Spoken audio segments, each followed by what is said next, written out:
The one that I remember for Rotary International was Polio Plus. And Polio it was Plus. just a big, Huge everyone made undertaking. every club contribution to the point where polio was eradicated.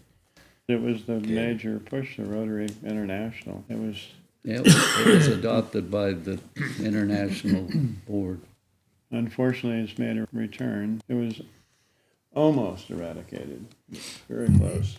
A couple of weeks ago, they talked about bringing the iron lung up to Park City and displayed at the high school. It's a great history lesson for so many people. When I was young, polio was such a big thing. I'm very proud of the Rotary International and each club. My wife, Joanne, had polio.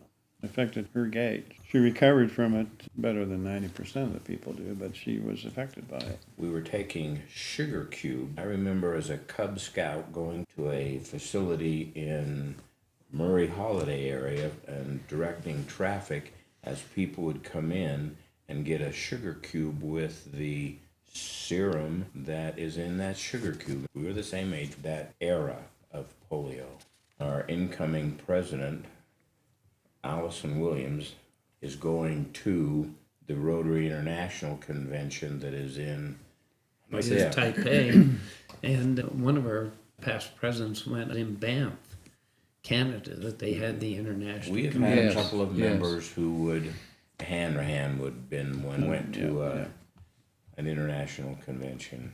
That was another expansion that can happen when you have a strong feeling about doing things for other people, whether it's on the local basis or whether it's, look at mine, I went into Japan a couple of times. Wally Wright, Wally was one of our pilots, and Dave Davidson, but Wally was a fighter Pilot?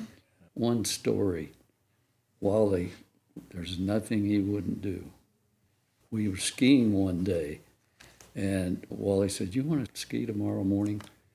I said, "Great, I'd love to."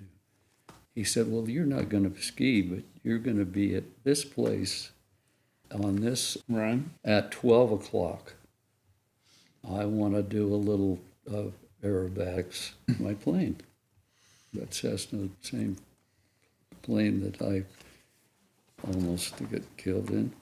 I was there at noon, but I saw, it was about 100 feet. He was upside down, going up. Up the ski run? Yeah, he wasn't going down, he was going up. He was getting altitude. Somebody got the numbers. Oh, no. He was military. He didn't fly again for a year. I haven't thought of that for so long, and here it is, Rotary again. Wally did what, Trolley Square?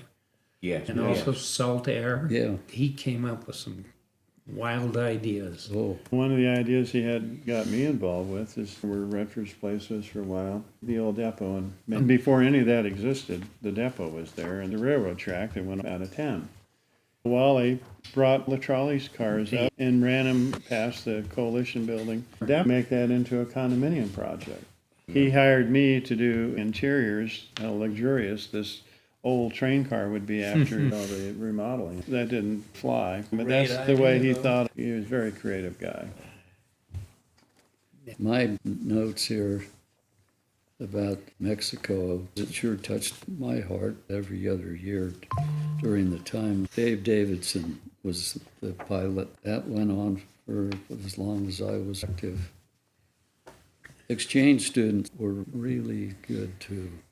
We made that a must do. It used to be that we'd have one or two students stay in Park City. Right. They gather all the exchange students in the state, bring them to Park City, get them to ski, do the Heber Creeper, and it's great that the club's still involved with the international students.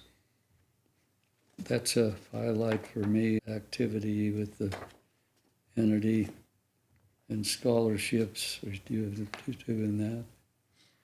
$15,000 worth of scholarships this year for the high school seniors, Right. which is great to help these students go on.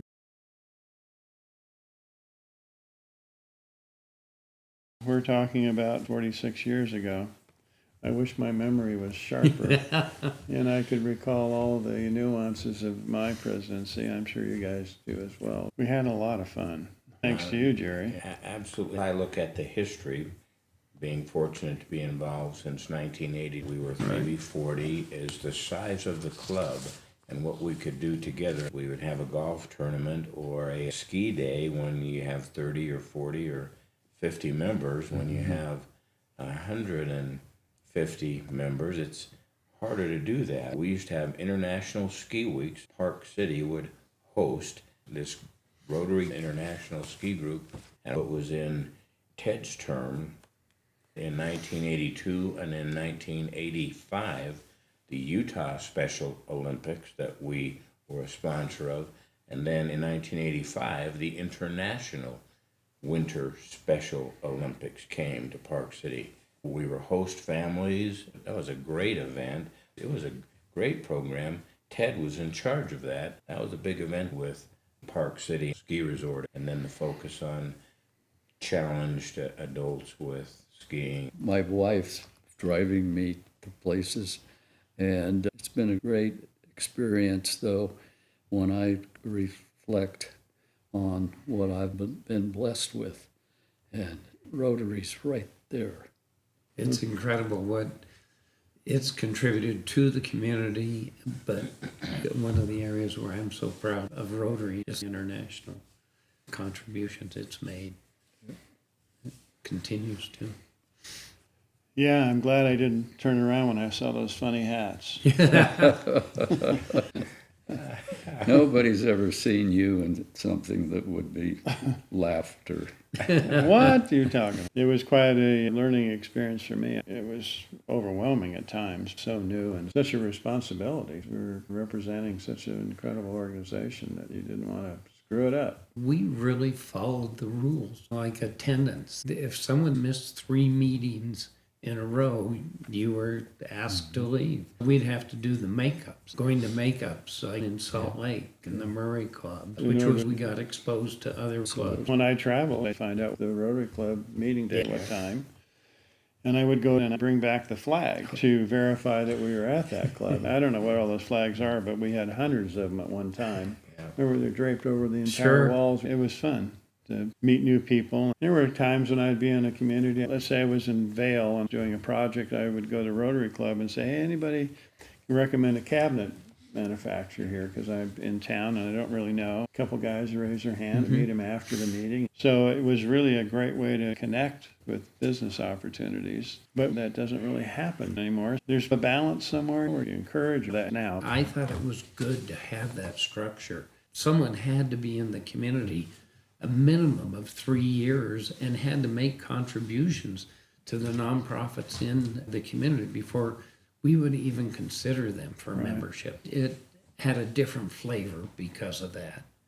There's a big commitment. All of us were involved in community service before that. Rotary just gave us this another avenue to continue that. You had to say, can I really make all the meetings? You had to think that through and say, okay, I'm making this big of a commitment, I'll go for it.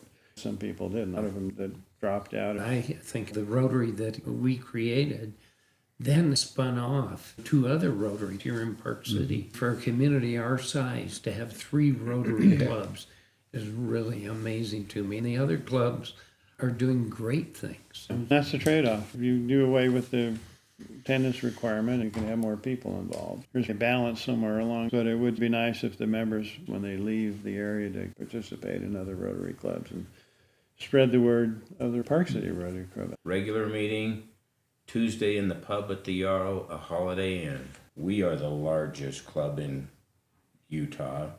Change is the one constant that we have to deal with in our life, and it's an evolution. It's great to have this number of members now making a contribution. You look at things like the running of the Pauls, how many people get involved, the whole Miners' Day celebration, that Right. to really do it effectively, we need all of the members.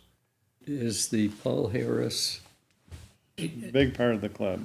Yeah, and the members in the Park City Rotary Club are very generous. There's a lot of, I can't remember the title. Paul Harris Fellow. in 1983, the Park City Rotary Club had one Paul Harris fellow, a guy by the name of Jerry Howells. We didn't know what Paul Harris or the Rotary Foundation was.